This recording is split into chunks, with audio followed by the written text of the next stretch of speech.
Hi, എന്താ പാടെ? സുഖല്ലേ? ഞാൻ 4 ദിവസം കഴിഞ്ഞിട്ട് ഇനി നമ്മളെ ജസ്ന കുറിനേട്ടന്റെ വീഡിയോ ഒക്കെ ചെയ്യണുള്ളൂ എന്ന് വിചാരിച്ചതാ. പക്ഷെ ഞാൻ ഇപ്പൊ വീണ്ടും ചെയ്യാനുള്ള ഒരു കാരണം എന്താ അറിയോ? നമ്മളെ മാനർമത്തായി സ്പീക്കിംഗ് സിനിമ കണ്ടിട്ടുണ്ടോ നിങ്ങളെ? അത് തന്നെയല്ലേ അത്? അതിൽ തന്നെ തോന്നുന്നു മാമുക്കയ ഇറങ്ങി വാട തുറപ്പാറില്ലേ ഓഫീസിൽ കയറിയിട്ട്. അപ്പൊ ശങ്കരാടി യാസ് എന്ന് പറഞ്ഞ് വരൂലേ? സോറി, ഇങ്ങളല്ല, വേറെ ഒരു തുറപ്പനെയാണ് അറിയില്ലേ? അതേമാതിരി ഇവിടെ സംഭവം ഉണ്ടായിരിക്കണം. ലീലാമണിയെ നീട്ടി നീട്ടി വിളിച്ചു. പക്ഷെ ഒറിജിനൽ ലീലാമണിയാണ് വന്നിട്ട് അതിൽ എന്തോന്ന് ചോദിച്ചു. ആരറിയോ? ജസ്ന കുറിനേട്ടൻ എനിക്കെതിരെ ഇട്ട വീഡിയോയില് വന്ന് കമന്റ് അടിച്ചിരിക്കണ മുതലാരാ അറിയോ? നമ്മുടെ സ്വന്തം നായൻ. ആരെ? ജാസി. ഇങ്ങനത്തെ ഒരു പൊലിവുണ്ടോ? ആരെങ്കിലൊക്കെ ഒന്ന് ട്രോളിറ്റ് വേണം ഇനിയൊന്ന് ഓലെന്ന് സപ്പോർട്ട് ചെയ്യാനെന്ന് വിചാരിച്ച് നിൽക്കുക. അപ്പൊ ഓള് ലീലാമണിയെന്ന് വിളിച്ചപ്പോ ഒറിജിനൽ ലീലാമണി അവിടെ വന്ന് ആജറും പറഞ്ഞേക്കണു. അപ്പൊ അത് കണ്ടപ്പോ കുറെ ചിരിച്ചു. എനിക്ക് കുറെ ആളുകളായി വിട്ടിരുന്നു സ്ക്രീൻഷോട്ട്. ഞാൻ അവരോടൊക്കെ പറഞ്ഞത് എന്താ അറിയോ? കുറ്റം പറഞ്ഞിട്ട് കാര്യമില്ല. കാരണം ഓള് ലീലാമണി എന്ന് വിളിച്ചാ ഈ മണിയില്ല ലീല തന്നെയല്ലേ വരിക. അങ്ങനെ തന്നെ വരികയും ചെയ്തിരിക്കണേ. എന്തായാലും ആ മണിയില്ല ലീല അവിടെ വന്നേക്കുള്ളൂ, ഉളിയും കേട്ടിക്കണു. അപ്പൊ പിന്നെ ഇനി ഞാൻ ഉളി കേട്ടിട്ട് കാര്യമില്ല. ഓലിപ്പോ ഭയങ്കര കുടുംബിക്കണു. കാരണം രണ്ടും ഒരേ റൂട്ടില് സഞ്ചരിക്കണേണ്. ഏതാ നാട്ടുകാരെ മൂഞ്ചിച്ചിട്ട് ഓല് രണ്ടാളും പാടൻ ഒന്നിച്ചിക്കുക. എന്തിന്? ഷെരീഫിനെ കിട്ടിയാലോ ആ പൊലിവില്. എന്നാ പിന്നെ രണ്ടാക്കും പാടെ ഒറ്റ അലിയിൽ ഒരു സദ്യന് കൊടുക്ക. എങ്ങനെയുണ്ട്? കുഴപ്പമില്ലല്ലോ. എന്നാ അതൊന്ന് കേട്ടോ. എന്നോട് വന്ന് ചോദിച്ചാൽ നിന്റെ ഗർഭം എന്തായി, നീ ആണാണോ പെണ്ണാണോ? ഇത് ചോദിക്കുന്ന ആളെ മുഖം എങ്ങനെയാണ്? നിന്റെ ഗർഭം എന്തായി, നീ ആണാണോ പെണ്ണാണോ? എനിക്കറിയില്ല. ലൈക്ക് നമുക്ക് എന്തെങ്കിലും ഈഗോ ആയിട്ടായിരിക്കും നമ്മൾ വന്നപ്പോ അവർക്ക് മീൻസ് കുറച്ചുകൂടെ മാധ്യമ ആൾക്കാരും മീഡിയാസ് ഒക്കെ നമ്മളെയല്ലേ ഫോക്കസ് ചെയ്തിട്ടുണ്ടായിരുന്നു. അപ്പൊ അതുകൊണ്ടുള്ള ചിലപ്പോൾ എന്തെങ്കിലും പ്രശ്നങ്ങളായിരിക്കാം ഒരു പക്ഷെ പേഴ്സണലി ഞങ്ങളൊന്നും തമ്മിലൊരു പ്രശ്നങ്ങളും ഇല്ല എന്നുള്ളതാണ്. ചിലപ്പോ ഇങ്ങനെ ചില ആൾക്കാർ ഇപ്പൊ നിങ്ങൾക്ക് തന്നെ അറിയാം, അവിടെ നടന്നു കഴിഞ്ഞിട്ട് ശേഷം നമ്മോട് വന്നിട്ട് ഇതിങ്ങനെയല്ല അങ്ങനെ പറഞ്ഞ കുറെ നല്ല ആൾക്കാരും ഉണ്ട്. അത് അല്ലാണ്ട് വെറുതെ നമ്മളൊക്കെ ചൊറിയുന്ന ആൾക്കാരും ഉണ്ട് അവിടെ. എന്നോട് വന്ന് ചോദിച്ചാൽ നിന്റെ ഗർഭം എന്തായി, അവനോട് അവന്റെ ഗർഭം എന്തായിന്ന് ചോദിച്ചു. ഓന് വെച്ച് കെട്ടിയിട്ട് ഇങ്ങനെ ഓനക്ക് മാമൊക്കെ ഉണ്ണി കൊടുക്കല്ലായിരുന്നു. ആ കൊറ്റന്താടി കണ്ടീന്നില്ല ഞങ്ങള്. അതൊക്കെ നിങ്ങൾ കണ്ടാ മതി. പക്ഷെ ഓനോട് ചോദിക്കരുത്. ഓനോട് മുഖം മൂടിയൊക്കെ വെച്ചിട്ട് അത്ര വന്ന് ചോദിച്ചത് അവന്റെ ഗർഭം എന്തായി എന്നുള്ളത്. കാരണം ഓൻ മുഖം മൂടിക്കൊക്കെ എതിരാണല്ലോ. ഓന് ഈ പർദ്ദ ഉപയോഗിച്ചത് എന്തിനാണ്? ഓൻ പെണ്ണാണ് എന്നുള്ളത് മറ്റുള്ളവരെ ഒന്ന് ബോധിപ്പിക്കണം. അതേമാതിരി തന്നെ ഈ ഗർഭം എങ്ങനെ ചിലപ്പാണ് വിശ്വസിച്ചാലോചിച്ചിട്ട്. പക്ഷെ എന്ത് ചെയ്യാ, ഓന്റെ പെറ്റ തള്ള വരെ തള്ള കുളിച്ചുക്കണം ഓന്റെ ആ ഗർഭം കാരണം. അത് കാരണം ഓൻ എന്ത് ചെയ്തു? കുറച്ച് ദിവസം പോയി അഡ്മിറ്റ് ആവുകയും ചെയ്തു. അവിടുന്ന് ആ ഹോസ്പിറ്റലിലും പൂട്ടണ്ട അങ്ങോട്ട് എത്തിക്കണു. ഇവന്റെ ഒരു അഡ്മിറ്റ് കാരണം, ഇവന്റെ ഒരു വേറ് കാരണം. അങ്ങനെ ഇപ്പൊ മൂപ്പരാള് ചന്ദ്രനിലൊക്കെ പോയിട്ട് ഇപ്പൊ ഒന്ന് തിരിച്ചു വന്നിക്ക. എന്തായാലും ഞാൻ എനിക്ക് വേറൊരു വീഡിയോ കാണിച്ചു തരാം. നമ്മുടെ ഹസ്ബൻഡിന് കൊടുക്കേണ്ട കാര്യങ്ങളെല്ലാം കൊടുത്ത് എല്ലാം അടിപൊളിയായി കഴിഞ്ഞാൽ ഒരിക്കലും വേറുള്ള ആവശ്യത്തിന് അവര് വിഹിതം പറ്റാൻ വേണ്ടി പോകത്തില്ല. ആരും ഇത്ര വലിയ മുന്തിയൊരു കാക്ക പറഞ്ഞത് കേട്ടോ നിങ്ങക്ക്? നമ്മൾ നമ്മുടെ ഹസ്ബൻഡിന് വേണ്ടത് കൊടുത്തു കഴിഞ്ഞിട്ടുണ്ടെങ്കിൽ പിന്നെ വേറെ ആരുടെയും വിഹിതം പറ്റാന് ഹസ്ബൻഡ് പോകൂല എന്നുള്ളത്. ഓന്റെ ഹസ്ബൻഡിന് ആകെ വേണ്ടത് എന്താ അറിയോ? കഞ്ഞിയും ചോറുക. അതോ നന്നായിട്ട് കൊടുക്കുന്നുണ്ട്. അത് നക്കിയിരുന്ന് ഏമ്പൊക്കെ മുട്ട് വളി ഇട്ടിട്ട് അവിടെ ഓനും ഇരിക്കുന്നുണ്ട്. ഇതാണ് ഇപ്പൊ ഒരു ദാമ്പത്യ ജീവിതത്തിൽ ആകെ വേണ്ടത്. അതെന്തായാലും അവിടെ നടക്കുന്നുണ്ട്. ആ ട്രെൻഡിനോടൊപ്പ ബാക്കി കണ്ടോക്ക. നോക്കി പിടിച്ചെങ്ങായി ഓന്റെ കൊലമൊന്നും തട്ടണ്ട. പിന്നെ അത് മതി. എന്തായാലും ഇപ്പൊ ബില്ലിന്നൊക്കെ പുറത്താ മൂപ്പരാള്. ഇപ്പൊ ആണെന്നെ ഇപ്പൊ ഈ ഡ്രസ്സ് മാത്രം തന്നെ ഉള്ളൂ, ബാക്കി എല്ലാത്തിനും പുറത്തയക്കണു. സംഗതി നല്ല പെടല് പെട്ടിക്കാണ്. ഇനിയിപ്പൊ ആരെങ്കിലും പറയുന്നുണ്ടോ നോക്കിയിട്ട് ഓൾക്ക് കമന്റ് ഇടുക എന്നല്ലാതെ പ്രത്യേകിച്ച് പരിപാടി ഒന്നുമില്ല. എന്തായാലും കാക്കാക്ക് പിരാന്തി വരുന്ന വേണമെങ്കിൽ ഒന്ന് കണ്ടോ. ഞാൻ പറഞ്ഞാണ് പോണ്ടെന്ന് പറഞ്ഞ എന്തിനാ കേൾക്കോ? ഇവിടെ പോവുക, പിന്നെ ഫ്രണ്ട്സിനെ കൂടെ അവരെ കൂടെയാണ് പോവുക. പിന്നെ ഇവിടുത്തെ ആൾക്കാരെ വിധിയും കാര്യങ്ങളൊന്നും ഇല്ല. ഇവിടെ അടി ഉണ്ടാവാ.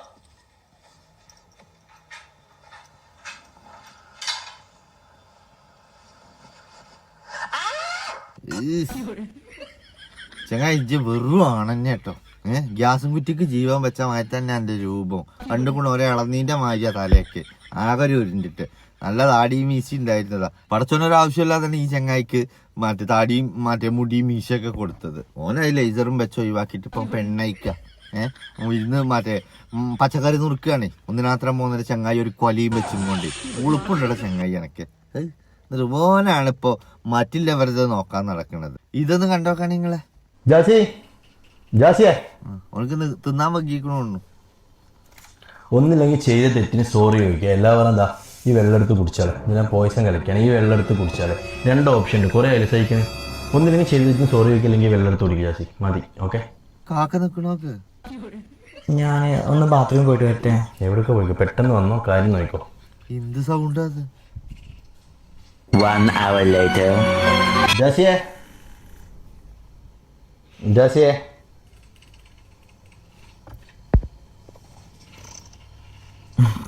ഞാൻ നല്ല പപ്പായ ഉണ്ട് കൊടുന്ന് വെച്ചിട്ട് പഴുത്തത്. നല്ല അടിപൊളി ഷേക്കൊക്കെ അടിച്ചേറ്റേ. സോപ്പ് വേണ്ട. ഓക്കെ, ഇപ്പോഴും ഞാൻ പറഞ്ഞ 2 ഓപ്ഷൻ. ഉറച്ച തീരുമാനം. എനിക്ക് ഒന്ന് തീരുമാനിക്കും, എന്നിട്ട് പിന്നെ പപ്പായ ജ്യൂസ് അടിക്കാം. ഓക്കെ, അത് പിന്നെ ഒന്നിന് സോറി ചോദിക്കേ. തീർന്നില്ല. സൗണ്ടൊക്കെ മാറിക്കണേ. അതെ ഹലോ,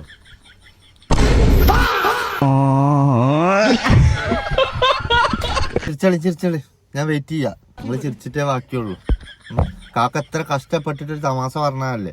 അതിലുപരി മകന്റെ പ്രായമുള്ള ഒരുത്തനെയാണ് നിങ്ങളേന്ന് വിളിച്ചത്. അതിനുള്ളിയേക്കാ പോനും. ഈ വീഡിയോ ഒന്ന് കണ്ടോക്കാം. അവന്റെ മണല് കോരാൻ വേണ്ടിയിട്ട് ട്യൂബിൽ കാറ്റിറച്ചിക്ക് വേണം. Theta equal to minus square cos theta equal to into square cos theta equal to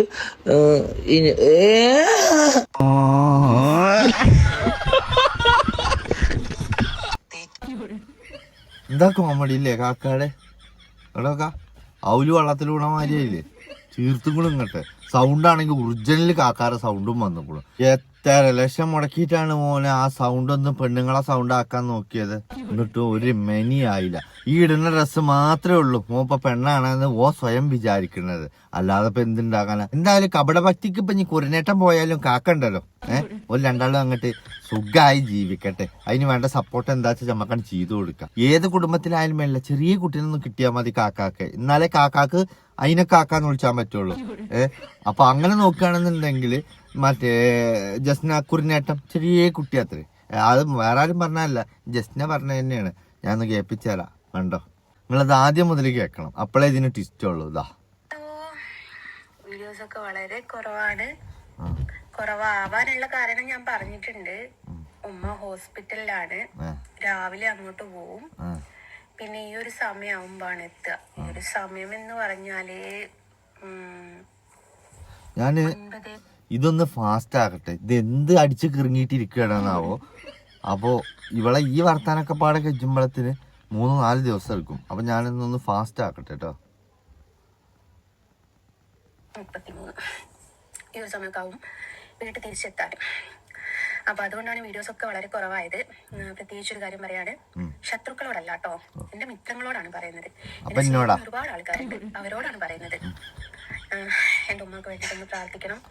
അറിയാലോ, ഹോസ്പിറ്റലിൽ നിൽക്കുന്ന ഒരു സാഹചര്യം എന്ന് പറയുന്നത് ഞാൻ എപ്പോഴും പറയാറുണ്ട്. ഒരു വ്യക്തി ഹോസ്പിറ്റലിലേക്ക് ഹാപ്പി ആയിട്ട് പോകുന്ന, അല്ലെ ചിരിച്ചോണ്ട് ഭയങ്കര ടൂറ് പോകും പോലെ പോകുന്ന ഒരേ ഒരു സമയം അവരുടെ ഡെലിവറി സമയത്താണ്. ആ ഒരു സമയത്ത് നിങ്ങൾ ചിന്തിച്ചിട്ടുണ്ടോ എന്തില്ലാത്ത സന്തോഷം? ആരൊക്കെയോ കൂടെ പുതിയ പുതിയ സാധനങ്ങളൊക്കെ കുഞ്ഞിന് വേണ്ടിയിട്ട് ഇങ്ങനെ മേടിച്ച് വെച്ചിട്ട് ഞാനൊക്കെ ആ ഒരു സന്തോഷം അത് ഹോസ്പിറ്റലിൽ പോകുമ്പോൾ ആദ്യത്തിലാണ് ഹോസ്പിറ്റലിൽ നിൽക്കുന്നതെങ്കിൽ പോലും നമുക്ക് പറ്റില്ല മക്കളെ. ഉമ്മാന്ന് വെച്ചാല് അവിടെ AC-യിലാണ് നിൽക്കുന്നത്. ഒരു ചൂടെടുക്ക പോലും ഇല്ല ഉമ്മാന്റെ അടുത്ത് നിൽക്കുന്ന സമയത്ത്. പക്ഷേ എന്തെങ്കിലും ഒരു സാധനത്തിന് നമ്മൾ പോകേണ്ടി വന്നാല് 5ാം നിലയിൽ നിന്ന് ലിഫ്റ്റ് ഉണ്ട്, അതും ഞാൻ പറഞ്ഞുതരാം. 5ാം നിലയിൽ നിന്ന് താഴെ വന്ന് ക്യാൻറ്റീൻ എന്ന് പറയാൻ വയനാട് ചുരം എന്ന് കേട്ടിട്ടുണ്ടോ? നമ്മുടെ തമിഴ്ശ്ശേരി ചുരം അതേപോലെയുള്ള ഒരു വളവ് കഴിഞ്ഞിട്ട് ഒരു ഇറക്കം കഴിഞ്ഞിട്ടാണ് ഈ ക്യാൻറ്റീൻ വരുന്നത്. അവിടുന്ന് പോയിട്ട് ചായ കുടിച്ച് തിരിച്ച് ഈ കയറ്റം കയറുമ്പോൾക്ക് കുടിച്ച ചായ ദഹിച്ചു പോവുക.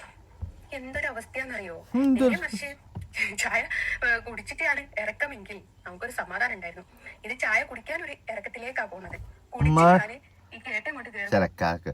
ഉമ്മ ഹോസ്പിറ്റലിലാണ് അറിഞ്ഞ സങ്കടമാ പറഞ്ഞേ. മോള് ചായ കുടിച്ചത് ഇറങ്ങിയിട്ടില്ല എന്നൊക്കെ പറഞ്ഞേ. ഭയങ്കര ഉമ്മ സ്നേഹിയാണ്. ബാക്കി പറ. തിരിച്ചു വരുന്നിടത്ത് നമ്മൾ ടൗണിലേക്ക് കൊണ്ട് ടച്ച് ചെയ്ത് കഴിഞ്ഞാൽ പിന്നെ സിഗ്നലും പൈസയും വേണ്ട. പക്ഷെ ഡ്യൂട്ടി എടുത്ത ഒരു ബസ്സുകാരും മൂത്തേട്ടത്തി, ഒരു ദിവസം രണ്ടാമത്തേട്ടത്തി, പിറ്റേ ദിവസം മൂത്തേട്ടത്തി, പിറ്റേ ദിവസം രണ്ടാമത്തേട്ടത്തി. എനിക്ക് അവിടെ നിൽക്കേണ്ട റോളില്ല. നിൽക്കേണ്ട റോളിൽ അവര് നിർത്തിയില്ല. കാരണം ഞാൻ കുഞ്ഞുകുട്ടിയാണല്ലോ. അപ്പൊ അവര് നിർത്തൂല. അത് കേൾപ്പിച്ചിട്ട് ഒന്നും കൂടി കേട്ടില്ലേ? ഓള് കുഞ്ഞുകുട്ടി അത്രേ. കുഞ്ഞുകുട്ടി ഏത് കുഞ്ഞുകുട്ടിയാണുള്ളത്? രണ്ടാമത്തേട്ടത്തി എനിക്ക് അവിടെ നിൽക്കേണ്ട റോളില്ല, നിൽക്കേണ്ട റോളിൽ അവര് നിർത്തിയില്ല. കാരണം ഞാൻ കുഞ്ഞു കുട്ടിയാണല്ലോ. അപ്പൊ അവര് നിർത്തൂല. ഞാൻ രാവിലെ പോയിട്ട് അപ്പൊ അങ്ങനെയാണ് ഹോസ്പിറ്റലൊക്കെ ആയിട്ട് കഴിയാന്ന്. അപ്പൊ ഞാൻ വിചാരിച്ചു ഇങ്ങനെ അങ്ങോട്ട് ഉണ്ടാക്കുന്നതൊക്കെ ഒരു വീഡിയോ എടുത്താലോന്ന്. പിന്നെ എന്റെ ഉമ്മാന്റെ ആ ഒരു മുഖം കണ്ടപ്പോ, ഉമ്മാക്ക് പ്രാണവേദന, മോൾക്ക് വീണവായനല്ല, മോൾക്ക് നല്ല അതിൻ്റെ അല്ലാതെ വേറെ ഒന്നും അല്ല. ഇപ്പോൾ പറഞ്ഞ എന്താ അറിയോ, കുഞ്ഞിക്കുട്ടി അത്രേ ഉള്ളത്. അതുകൊണ്ട് അവൾ ഹോസ്പിറ്റലിൽ നിർത്തൂല. കാരണം എന്താ വെച്ചിട്ടുണ്ടെങ്കിൽ ഒരു കുഞ്ഞുകുട്ടിനെ എങ്ങനെ ഒറ്റക്ക് അതും മാടെ കൂടെ ഹോസ്പിറ്റലിൽ ഇരുത്തുക? നട്ടപ്പാരായ ബസ് സ്റ്റാൻഡിൽ കൂടെ ഇറങ്ങി നടക്കണ്ടേ? അങ്ങനത്തെ ഒരു കുഞ്ഞുകുട്ടിനെ ഒറ്റക്ക് ഒരു ഹോസ്പിറ്റലിൽ ആലോചിച്ചാനേ വെജ്ജ മനുഷ്യന്. എന്തൊരിടങ്ങേറാണ് നിങ്ങൾ ആലോചിച്ച് നോക്കണം. ഈ കുഞ്ഞുകുട്ടി ഉണ്ടാക്കുന്ന വർഗീയത കൊണ്ടാണ് ഇവല് 3 നേരം നണ്ണണെന്നുള്ളതും ഈ കുഞ്ഞുകുട്ടിക്കും അറിയാം, കുഞ്ഞുകുട്ടിയുടെ അമ്മക്കും അറിയാം. അതേമായി തന്നെ സകല നാട്ടുകാരെയും വീട്ടുകാരെയും കുടുംബങ്ങളെയും ഒക്കെ പറ്റിച്ചിട്ടാണ് നമ്മളെ കുറ്റിപ്പുറം കാക്കല്ലേ 9 ഓനും ജീവിച്ചത്. ഇവര് രണ്ടാളും ഒരു ബസ്സിലെ യാത്രക്കാരാ. അപ്പോൾ ഒരാളിന്നെ പറയുമ്പോൾ മറ്റാൾ കയറി ഒന്നിങ്ങനെ എന്നാ താങ്ങിക്കണു എന്ന് പറയാൻ അയക്കേറെ വലിയ പൊലിവ് വേറെ ഒന്നുമില്ല. അതാ ഇപ്പം ഇവിടെ സംഭവിച്ചിരിക്കുന്നത്. എന്തായാലും ഇപ്പം ഞാനവിടെ പോട്ടെ, പിന്നെ ഞാനവിടെ വരാം. ഓക്കെ എന്നാ.